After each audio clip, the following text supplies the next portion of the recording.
Honda City RS ni kan ialah kereta yang agak lain daripada yang lain, dan ramai juga yang berasa pelik kenapa Honda pilih jentera hybrid sebagai kemuncak varian model popular mereka. Saya pula suka bila Honda buat keputusan untuk tawarkan sistem pacuan hybrid iMMD sebagai punca kuasa model ni, kerana ialah satu produk yang menawarkan teknologi yang paling canggih kita pernah nampak dalam segmen ni. Sebenarnya Honda ada pilihan enjin 3 silinder turbo ataupun iMMD sebagai varian RS. Thailand memilih enjin 3 silinder turbo, tapi Honda Malaysia mengambil pilihan yang lebih mencabar pada saya rasa. Mencabar kerana pembeli Malaysia ni belum dapat menerima sebarang kereta yang mempunyai bateri. Kerana masih ramai yang ngeri dengan kerosakan bateri dan kos menggantinya. Jadi adakah Honda telah membuat kesilapan besar dengan memilih sebuah hybrid sebagai kemuncak Honda City?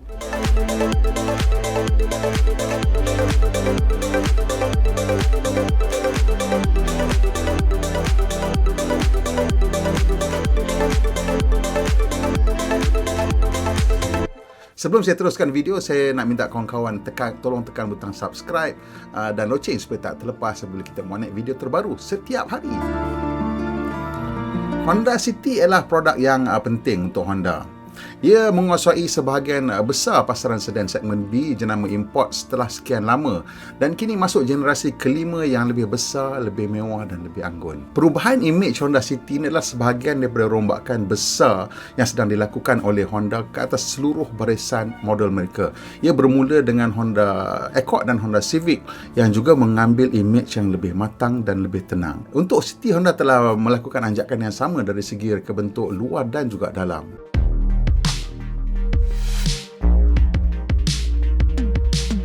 Reka bentuk luar kini memaparkan nisbah bentuk yang lebih seimbang dan reka bentuk bonet yang lebih mendata. Reka bentuk semi clamshell untuk bonet menjadikan kereta ini kelihatan lebih anggun. Walaupun reka bentuk muka masih lagi mengekalkan galang besar di atas jeriji sebagai tempat tinggal lencana H, ia telah digabungkan kali ini dengan jeriji sarang lebah yang kelihatan lebih bergaya di samping aturan bumper depan yang lebih kemas dengan ruang udara bawah berbentuk trapezoid dan kemasan ruang udara sisi yang lebih terletak. Lampu utama LED dengan aturan pembalik secara menegak menghasilkan satu gaya yang lebih garang. Kalau kita lihat lencana RS dan H di grill ni, kita mungkin terasa sedikit pelik kerana kali ini lencana merah RS berjiran dengan kemasan biru pada H. Ini ialah petunjuk pertama yang ada sesuatu berbeza di bawah bonet. Sudut kegemaran saya lah, my favourite view ialah daripada bahagian belakang 3/4 kerana reka bentuk lampu 3D itu sangat tepat ataupun on point dengan strand terkini. Garis sifat sisi yang agak kuat dan menonjol bergabung dengan lakaran bumbung yang elegan serta lengkuk tingkap belakang yang nampak macam BMW sikit tu kan, menghasilkan sebuah kereta yang imejnya mewah melebihi capaian model-model sebelum ni. Tapi ada juga yang rasa model kali ni mungkin lebih menarik kepada generasi macam saya. Faham-faham je lah.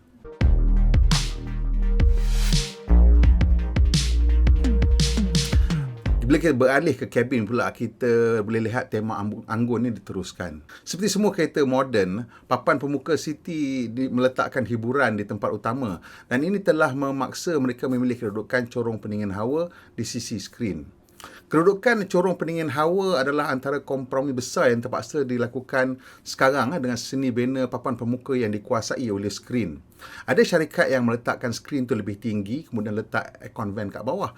Tapi hasilnya ialah skrin yang mungkin duduk terlalu tinggi dan menghalang pandangan ataupun mencuri perhatian pemandu, dan corong aircon yang terlalu rendah. Kompromi dalam City ini menghasilkan kedudukan skrin yang saya rasa terletak elok saja. Tak terlalu tinggi dan tak terlalu rendah. Tapi corong aircon yang sebelah kanan tu agak terlalu dekat dengan steering dengan tangan driver. Sejuk sikit lah, dan juga mungkin tak optimum untuk menolak angin dingin ke penumpang di belakang driver. Tapi nasib baiklah dalam varian RS ni ada corong udara belakang, tapi untuk model-model yang lebih asas tak ada pilihan ini. Saya gemar kombinasi balutan kulit, suede dan fabrik untuk kerusi City RS. Kemasan benang merah juga meningkatkan sedikit imej muda varian ini. Penggunaan kombinasi tombol dan paparan maklumat digital pada pendingin hawa, pada kawalan pendingin hawa adalah satu pilihan yang baik kerana ia membolehkan pemandu melaraskan suhu ataupun aircon fan tanpa perlu melihat kepada kawalan tersebut. Kalau ada sedikit komplain lah, ianya tertumpu kepada grafik pada skrin yang kelihatan terlalu asas, terlalu basic dan terlalu mudah, too simple. Dalam zaman serba digital ni, saya kira Honda perlu mengambil lebih banyak pereka grafik ataupun pereka grafik yang lebih adventurous lah untuk menjadikan paparan skrin tengah dan skrin pemandu tu lebih hebat lagi. Dari segi sambungan, saya tak ada sebarang isu. Bluetooth mudah disambung kali pertama dan selepas tu konsisten dia mudah bersambung. Dan juga kereta ni ada pilihan untuk Apple CarPlay dan Android Auto. Tapi Android Auto tu hanya akan berfungsi apabila dilancarkan secara rasmi di Malaysia. Jangan tanya saya lah sama ada boleh jailbreak ataupun tidak benda tu. Varian RS pula dilengkapi dengan 8 pembesar suara termasuk Twitter di pangkal A-pillar. Penggunaan brake parking elektronik juga telah menghasilkan konsol tengah yang lebih kemas dengan aturan 2 pemegang minuman di depan batang gear dan kotak simpanan di bawah pelapik lengan tengah. Ruang kabin belakang juga cukup lapang dan saya selesa untuk perjalanan jauh. Ia juga dilengkapi dengan kekunci ISOFIX dan sambungan atas untuk kerusi anak. Terdapat pelapik lengan tengah dengan pemegang minuman untuk penumpang belakang. Sudut sandaran pun lebih kurang serupa dengan kenderaan lain dalam kelasnya. Cuma di sebelah kanan kerusi belakang terdapat satu jeriji udara. Nak tahu apa fungsinya, jom kita tengok ke ruang enjin dulu.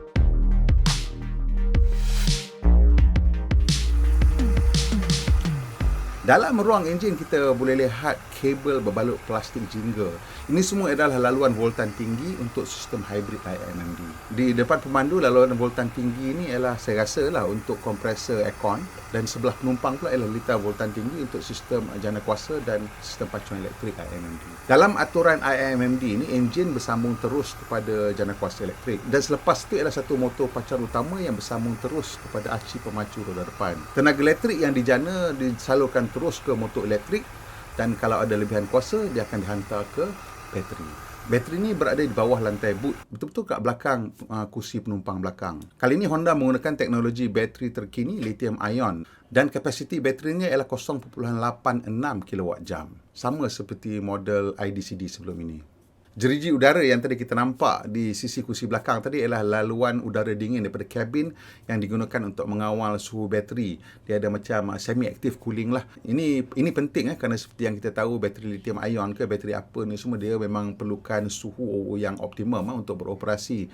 Jadi kalau terlalu panas ia mungkin tidak beroperasi secara optimum dan juga mungkin menyebabkan kerosakan kepada bateri. Okey, jom kita pandu pula.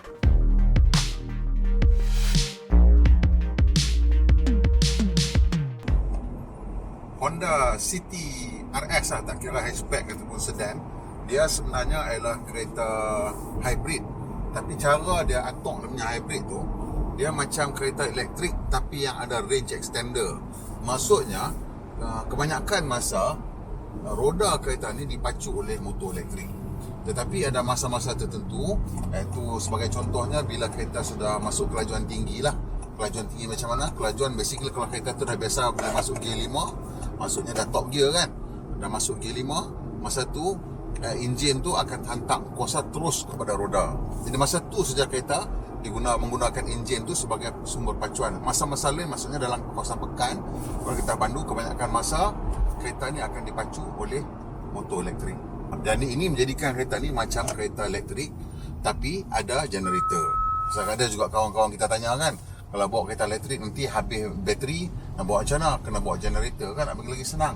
Tak payah susah-susah apa lagi dah. Honda dah buat benda tu untuk kereta ni. So dah memang ada generator, genset tu ialah enjin dia. Dan pada masa-masa biasa macam sekarang ni, masa saya tengah memandu ni, enjin tu akan jalankan generator tu akan hantar kuasa ke motor akan drive. Kalau dia perlukan kuasa tambahan, dia ambil daripada bateri. Dan kalau ada kuasa lebih daripada enjin, dia hantar charge ke bateri. So itu cara kereta ni berfungsi. So kereta ni ialah kereta elektrik range extender. So meter dia tu kalau apa tengok kat belah kiri tu, dia tunjuk kan jadual gambar rajah, tunjuk enjin kan, tunjuk bateri dan tunjuk roda. Jadi dekat roda tu dia bersambung dengan motor elektrik lah. Dia masa turun bukit ni, kalau apa tengok atas ni tengah turun bukit, kereta tu tengah guna balik kuasa yang ada pada kereta ni masa turun bukit untuk recharge bateri. So kat situ je kita nampak tadi, mungkin dapat kampung kot satu bar tadi kan. Dan ada masa sekarang ni saya dah jalan dah lega elok sikit dah. Saya letak pula dekat cruise control. Yang ni 60 tak boleh, 55 boleh. Sebab kat depan tu dia corner dah dahsyat sikit. So masa ni dia dipacu oleh dia tak dipacu, dia tengah hantar power balik ke bateri, nampak aliran kuasa. Masa ni dia ambil kuasa daripada bateri saja. Tadi start dia hidupkan enjin. Buat masa sekarang dia jalan dengan bateri semata-mata. Jadi kebanyakan masa kereta tu sama ada dia berjalan dengan bateri semata-mata ataupun dia jalan dengan bantuan enjin, tapi enjin tu hanya bertugas sebagai generator. Jadi RPM enjin tu berapa pun saya tak tahu, pasal tak pernah nampak, dia tak tunjuk kat sini. Sebab tak penting pun. Yang pentingnya enjin tu membekalkan kuasa elektrik lah kepada kereta. Dan kereta ni juga ada adaptive cruise control lah. So saya nak tunjuk ni semua bukan apa, nak tunjuk kata dia punya range lah. So kereta ni dia tangki kecil ni, tangki tak silap saya besar Activa aja, tapi dia punya 30 liter lah lebih kurang. Tapi tengok dia punya julat pemanduan tu, tadi masa saya dapat 600 lebih sikit. So dan tengok dah 18.5 km. So kalau kita bawa elok-elok, saya rasa kereta ni 20 tu boleh capai. Tapi untuk malam ni saya saja nak tunjuk sebab ada kawan-kawan duk tanya pasal kereta elektrik banyak kan yang mempemilik. Jadi mungkin kali untuk langkah pertama lah, saya tak berani nak beli kereta elektrik sebab dia tak ada tempat charge banyak kan. Boleh try kereta ni, pasal dia punya cara pemanduan dia bila kita bawa memang rasa macam kereta elektrik. Dari segi dia punya torque memang datang daripada zero terus ada maksimum torque. Dan bila kita torque, kita nak dapat torque maksimum tu kan. Sekarang ni kita dah bawa lebih kurang dekat dalam 50 km/jam kan. Boleh kita tekan maksimum. Dengar enjin tu bunyi kan. Dengar enjin bunyi saya tunjuk sekali power flow So ni kita tengah bawa light-light, kita tekan maksimum, baru dia start enjin. Tadi hantar tu baru dapat maksimum. Nampak maksimum. Dan dia masuk ke hijau, dia regen maksud dia recharge balik bateri. Kalau kata kita turun Ceron lah, kata daripada Genting Sempah, kita turun sebelah sana nak pergi ke Bukit Tinggi tu. Kat bukit pertama lepas Petronas Genting Sempah tu, kita turun tak sampai bawah tu dah penuh balik dah bateri. Kalau kata masa tu dia ada tinggal 2 bar. So bateri dia kecil lah.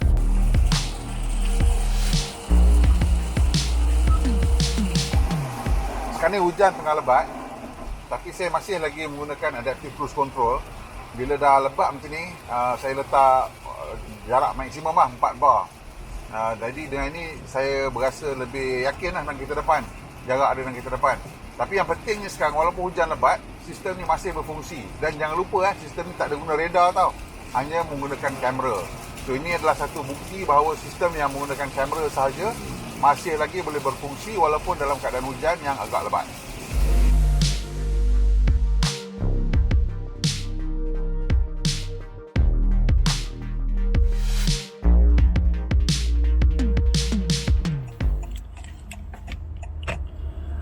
Jadi kereta ni sekarang ni dah masuk hari ke-4 dengan saya kan. Jadi saya dah bawa dia pergi naik ke Kuala Kangsar. Hari Sabtu, hari Ahad saya naik Janda Baik. Sudah panjat bukit, turun bukit atas Lebuh Raya. Dan saya mendapat purata 18.3 km sejam. Dan tak ada setting macam mengarut perlahan ke apa. Saya setting 120 km sejam. Dan saya dah memandu 788 km tu. Kini saya reset, masa tu saya dah bawa lebih kurang dalam 100 km jugalah. So kata 888, ada lagi dalam tangki 185. So that means kalau dah 888 sampai 185, 1060 km dalam satu tangki setengah. Saya isi top up dalam 20 liter selepas sampai di Kuala Kangsar. So that means kita 60 liter dapat 1200, hampir 1200 sampai 1100 lah kilometer. So that's still quite a good number. So sekarang ni saya nak cuba dekat sekitar KL ni, nak set kelajuan dalam 100 km sejam. Ini kalau konon-konon nak buat macam hypermiling lah, 90 hingga 100 km sejam. Kita nak tengok berapa dia punya average tu boleh dapat. Jom kita cuba jap. Jadi dengan kelajuan dia tetapkan lebih kurang 90 km sejam, iaitu dalam kawasan bandar di mana Lebuh Raya dalam bandar lebih kurang 90 km sejam lah dengan kelajuan dia. Tapi kelajuan sebenar di lorong tengah lebih kurang 60 hingga 70 km sejam. Dan you boleh nampak dia punya fuel consumption dia, yalah of course ni masih lagi baru lagi lah, lebih kurang dalam 2.8 km. Tapi memang dia punya potential dia tu memang cukup bagus lah. Kita tengok, saya akan cuba dapatkan lebih kurang dalam 15 hingga 20 km. Dan kita tengok berapa dia punya bacaan nanti. Jadi ini keadaan trafik yang saya tengah pandu sekarang menggunakan adaptive cruise control ni. Dia tengok dia bukanlah jalan kosong sangat. ada banyak juga trafik. Dan kelajuan tu kita kekal lebih kurang 60, 70, kadang-kadang 50. Dan tadi ada beberapa kali dia perlahan sampai saya kena take over, dan juga ada beberapa kali sampai terberhenti. Dan kita dah memandu lebih kurang dalam 13 km. Dan dia boleh tengok dia punya julat, maksudnya kadar penggunaan bahan api dia ialah saya boleh mencapai 33 km untuk setiap liter. Dan saya rasa tu pasal saya kata tadi, kalau kata kita memandu dalam pekan dan kita menggunakan adaptive cruise control dan tidak memecut terlalu kuat dan menggunakan eco mode sekali, jadi ini membolehkan kereta memecut dengan agak lebih lega, ia akan mendapat kadar penggunaan bahan api yang sangat bagus. Jadi ni you boleh tengok saya dah memandu lebih kurang dekat 18 km dan kita punya kadar penggunaan bahan api ialah 30.8 km per liter dalam keadaan trafik biasa. So this is a very nice number kalau kata kita nak bagikan 3 lebih aja liter untuk setiap 100 km, which means that kalau kata tangki penuh tadi kita betul-betul kawal, saya ingat boleh mencecah 1000 km atau 1000 lebih kilometer lah, tapi saya tak dapat lah nak pastikan betul-betul. Jadi bila kita dapat nanti Honda City Hatchback RS, kita akan cuba capai 1000 km ataupun 1000 lebih kilometer dalam satu tangki dengan melakukan sedikit nak kata hypermiling tak, tapi menggunakan cruise control pada kelajuan mungkin 90 km sejam di atas lebuh raya. Okey, sekarang kita nak bagi skor pada kereta ni. Segi-segi reka bentuk, saya rasa reka bentuk dia agak menarik dan cukup anggun lah. Dia tak terlalu over, jadi saya bagi dia 7.5. Reka bentuk kabin juga lebih kurang sama. It's nice and clean and uncluttered. And I like the finishing from the seat lah. Leather, suede dengan fabric. Practicality cabin pun okey, tak ada yang terlalu kurang di mana-mana. So saya bagi juga 7.5. Dari segi pemanduan ini, saya rasa ianya memerlukan sedikit change in mindset lah, sebab kalau kita nak memandu secara relax dan dapat maximum fuel economy, memang ianya cukup bagus. Untuk kita memandu secara lebih bertenaga, kita kena terima lah bahawa bunyi enjin tu agak bising sikit bila kita teran dia. Dan untuk nilai untuk wang anda, ini agak mungkin setengah orang rasa tak setuju dengan saya, tapi saya rasa ini satu nilai yang bagus, 7.5 saya bagi, kerana kita dapat teknologi yang terbaru dan kita boleh rasa macam mana pemanduan kereta elektrik tanpa perlu risau tentang charging. Jadi secara keseluruhan kereta ini adalah 7.5. Satu skor yang I guess quite good, kind of middle of the ground, but then again this is a kind of a middle of the ground punya segment B car. Jadi macam mana, awak setuju tak dengan skor saya? Boleh komen kat bawah. Dan juga kalau boleh tolong tekan butang like dan kongsikan dengan kawan-kawan. Dan macam biasa, tekan butang subscribe dan butang loceng supaya dapat makluman bila kita menaik video terbaru. Pemandu Malaysia, pemandu yang berhemah, kita jumpa lagi insyaAllah.